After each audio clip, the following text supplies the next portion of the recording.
All right, guys, well done for sticking it through. You are now on day 5 of 100 Days of Code.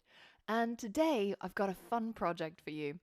And the inspiration for the project comes from the fact that all sorts of companies seem to be getting hacked these days. Everything from Ashley Madison to Verizon, everybody seems to be really bad at keeping your password safe. So, how can we make sure that these hackers who are in hoodies and wearing face masks don't get to you and your account? I also don't know why hackers are always portrayed like this. I mean, they're in their own house, they don't have to hide their face. But at least they're conscious of not spreading germs and staying warm, so that's good. But how do these hackers get into your account, anyways? Well, one of the most common reasons is password reuse, using the same password on 20 different sites from Google to Facebook to Skype to Spotify to all the random services that we sign up to. The problem is that when one of these sites get hacked, then the email and password combination you used to sign up is compromised. So all a hacker has to do is try out those credentials on a bunch of other websites and see if they work. So how would you know if your email and password is on a database somewhere?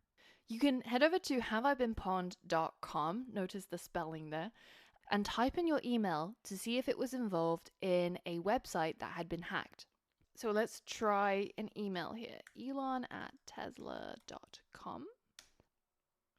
And it tells us, oh no, it seems like this email has been pawned. And these were the websites which got hacked, potentially leaking this email and its associated password. I actually recommend you to try out your own email addresses right now and see which services you signed up to have been compromised. But if you want better security, then you'll actually need unique passwords for each and every website. And they should really be strong passwords, not 123456 or QWERTY. If I just called out your password, please change it. Now, what we're going to be building is exactly that. We're going to be building a password generator, something that's going to generate strong passwords with letters and symbols and numbers.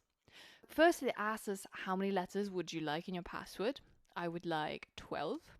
How many symbols would you like? I would like 2. And I would also like 2 numbers in my password.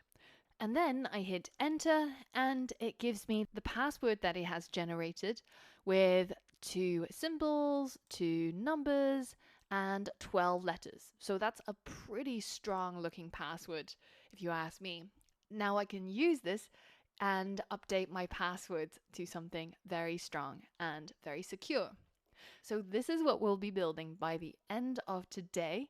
But in order to do it, we first need to learn some new skills and new concepts. So head over to the next lesson and let's get started.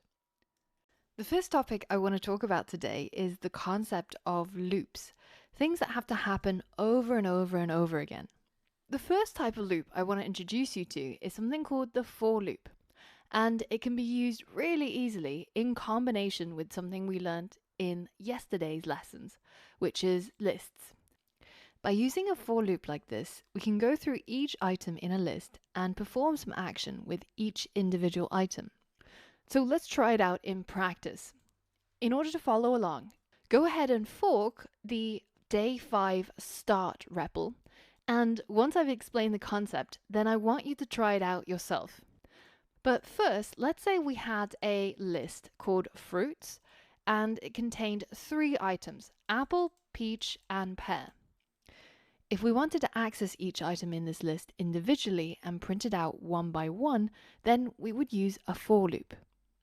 So we start out with the keyword for, and then we give a name to a single item.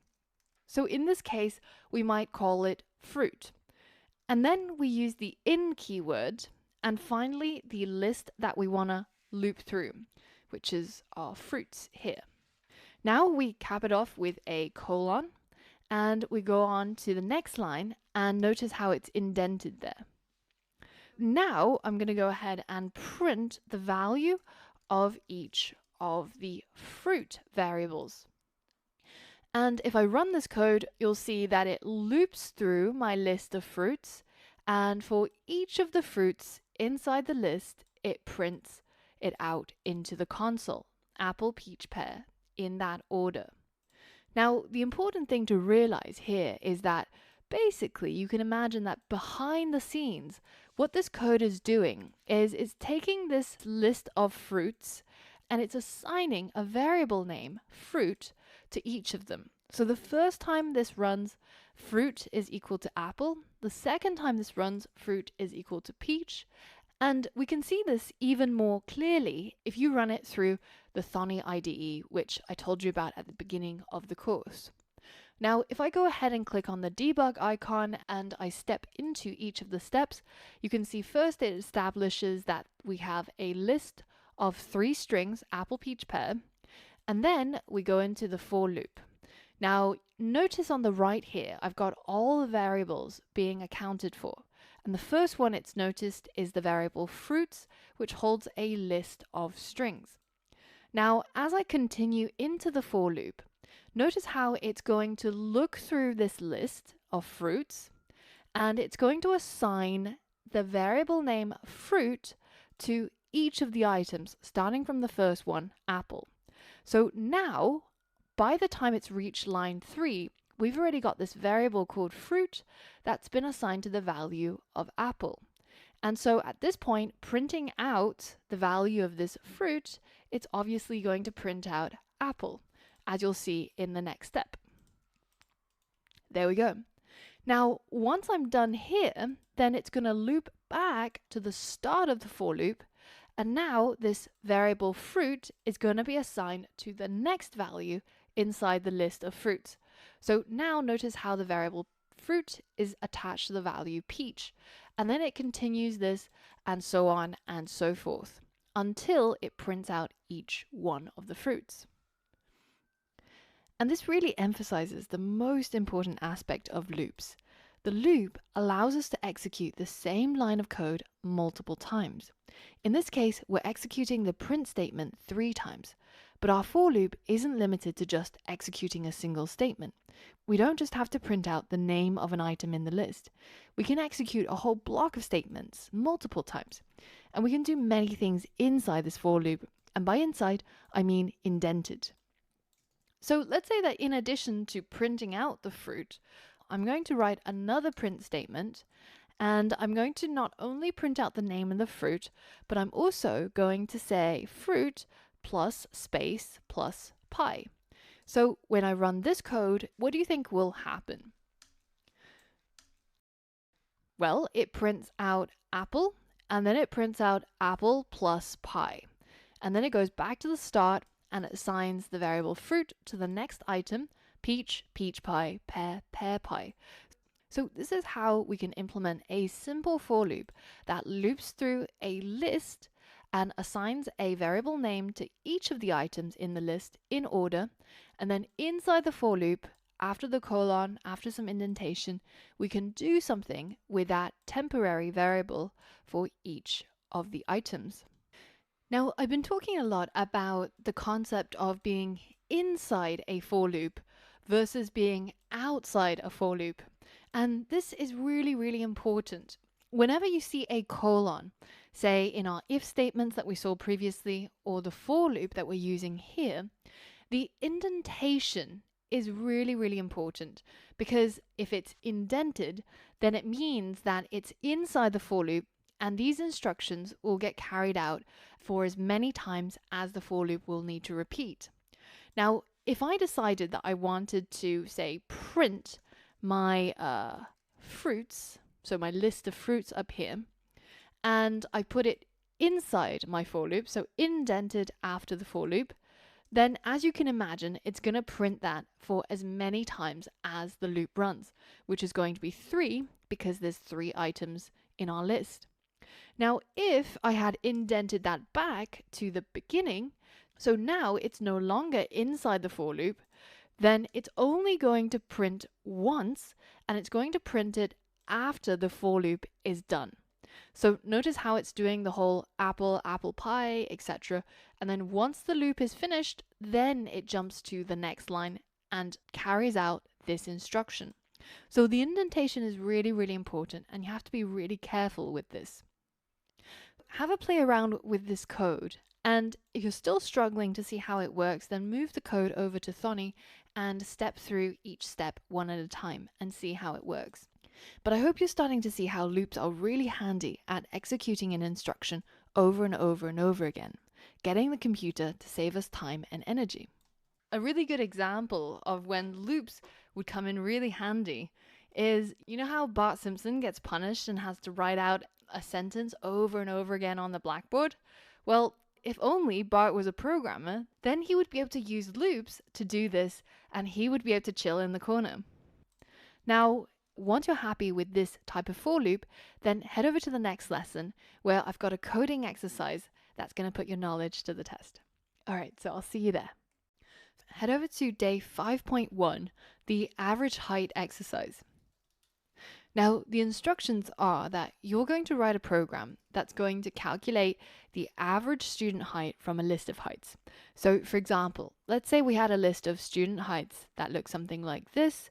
Then you're going to be using a for loop, hopefully, to figure out the average. And the average can be calculated by adding up everybody's height and then dividing it by the number of students inside the list. And then I want you to round it to the nearest whole number. Now, notice how we've got some starting code here, and this is just for us to be able to input a list of student heights for testing and see if your code actually works. So if you go ahead and run the code, then you'll notice that it asks you for a list of student heights, and the input is going to look something like this. They're just going to be a bunch of numbers separated by a space.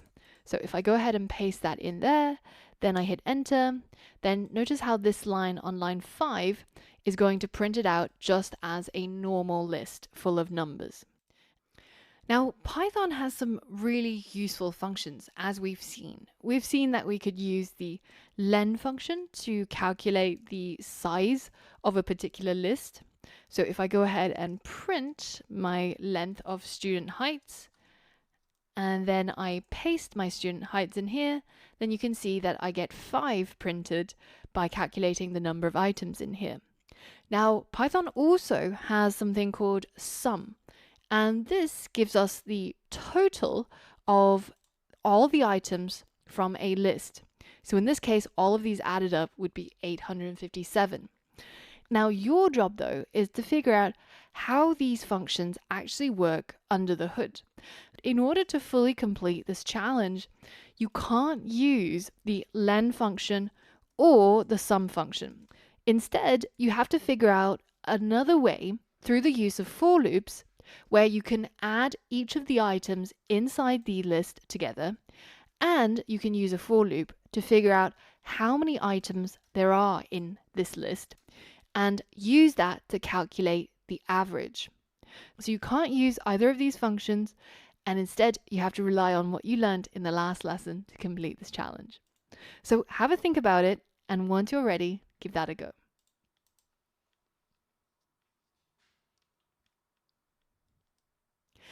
Now, we know that we can't use either of these functions, the sum function or the length function, because if we could, then this challenge would be super easy and we would be able to calculate the average by getting the total height, by getting the sum of all the items inside student heights, and then we could calculate the number of students by using the length function to calculate the number of items inside the list, and then we would get the average height by dividing the total height by the number of students, and then we would be able to round this value off and print it out. But this, as you've noticed, doesn't use a single for loop, and the last thing we learnt about was a for loop. So this is definitely not the right way to solve the challenge. It works, but what I wanted you to do is to figure out how the sum and the len functions work under the hood. How is it actually implemented? And to do that, we have to use a for loop. So let's have a think about how we would first tackle this one, where we get the total of all the items inside student heights. So we basically want to add each of them together until we get the total. Now, we can do this by simply using a for loop, as you've learned in the last lesson.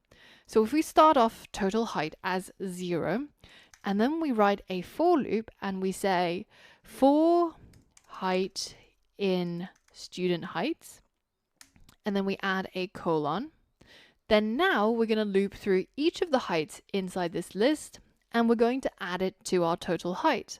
So we can say total height equals previous value of total height plus height, or as you might remember, the shortened version of this is just total height plus equals each of the heights.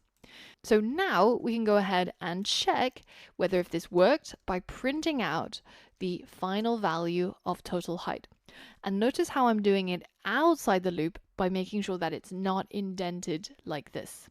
So let's run our code, and I'm going to paste in those numbers as the demo numbers, and then we get the value total height is 857, which if you take a calculator, you'll be able to verify it's exactly right.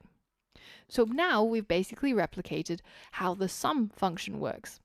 And now we can try and replicate how the len function works. We know that basically the len function figures out how many items are in a particular list. How can we do this using a for loop instead? Well, what if we do something similar to what we did above, where we start off the number of students as 0, and then we write a for loop for student in student heights, and inside our for loop, all that we do is we add 1 to our number of students each time our for loop runs. And if you remember from the last lesson, I said that the for loop will run for as many times as there are items inside the list. If there are 5 items inside the list, then the for loop is going to run 5 times, which means this line of code is going to be called 5 times, which means we add 5 to our number of students, and we end up with the total length of the list. So now let's go ahead and print this number of students out and run our code. And I'm going to paste in the same 5 numbers in the example input. And you can see that the first value that comes out is my total height. The second value is the length of the list, the number of items in the list, which is 5. We can verify that. And the final one is the average, which matches up with the example output. So now let's get rid of our print statements by commenting them out. Now, one of the things I want to point out to you that you might have noticed is that in the first for loop, even though we're looping through the same list, I've called each of the items height, and in the second for loop, I've called them students. Now, whatever we name each of the items inside the list, it's totally up to you. You could call it H, you could call it X, you could call it basically anything you want, as long as you are consistent with using it inside the for loop. So if you're calling each of the items inside the list H, then when you're using it inside the for loop, when you're modifying it or doing something with it, then you're going to refer to it by the same name. Now, usually it's a good idea to give it the name which is the singular form of each of the items in the list. For example, previously we had a list of fruits, so each item was called fruit, the singular form. And in this case, we have a bunch of heights, so each of them I've called height. In the second for loop, I've decided to call each of the items a student. Now in this case, even though you have 2 for loops, you can call them the same thing. But sometimes I find it a little bit confusing to have the same name in 2 for loops. I prefer it this way, but it's totally up to you. Just follow the good practice of using a singular form of whatever is contained in a list when you write a for loop like this, and you'll have less trouble down the line. So now that you've gotten a taste for for loops, it's time to complete another challenge, which is going to stretch you a little bit further. Head over to day 5.2, highest score, and we're going to get a list of student scores, and it's a list of numbers again. The idea is that you're going to write some code that's going to output the highest score in the class. So you're going to look through this list using a for loop, and figure out which of the scores inside the list is the highest value. Now, we can see pretty much at a glance that inside this list, 91 is the highest. But remember that when you test your code, you won't be able to see the input, so you won't be able to cheat that way. Instead, you have to do this using code. Now, just as in the last lesson, I mentioned that Python has some pretty useful functions that helps us do a lot of these commonly needed things very easily, such as the sum and the len functions. Well, in this case, there's actually something called the max function. So if we pass a list, let's say the student scores list, into a max function, and then I go ahead and print out the maximum value from my list of student scores. So let's run this code, and I'm going to use the example input, so a bunch of numbers separated by a space, and hit enter, and you can see it tells me that 91 is the highest value. Now there's also the min function, which basically will give me the lowest value inside a particular list, which in this case is 55, but that's too easy. I don't want you to use the max or the min functions. Instead, you have to use what you've learned about for loops to replicate the underlying functionality of this max function. Because people tend to use Python to do a lot of data manipulation, to do a lot of mathematical calculations. It has a lot of these convenient functions for you. But let's say you move to a different language and you work on something else, then these might not exist. So understanding the underlying logic and being able to write out the code using things that every programming language has, like the for loop, will mean that you will become a much, much better programmer in the process. So try and replicate the functionality of the max function, and the output should have the words the highest score in the class is, colon, and then a space, and then the actual max value. So this is what should happen. Pause the video now and have a think about how you would write your code in order to get hold of the maximum value from a list. All right, so did you manage to complete this challenge? If not, and if you want to see how I do it, then continue watching along. The first thing we want to do is we probably want to get hold of each of the scores inside our list of student scores. So I'm going to write something like for score in student scores.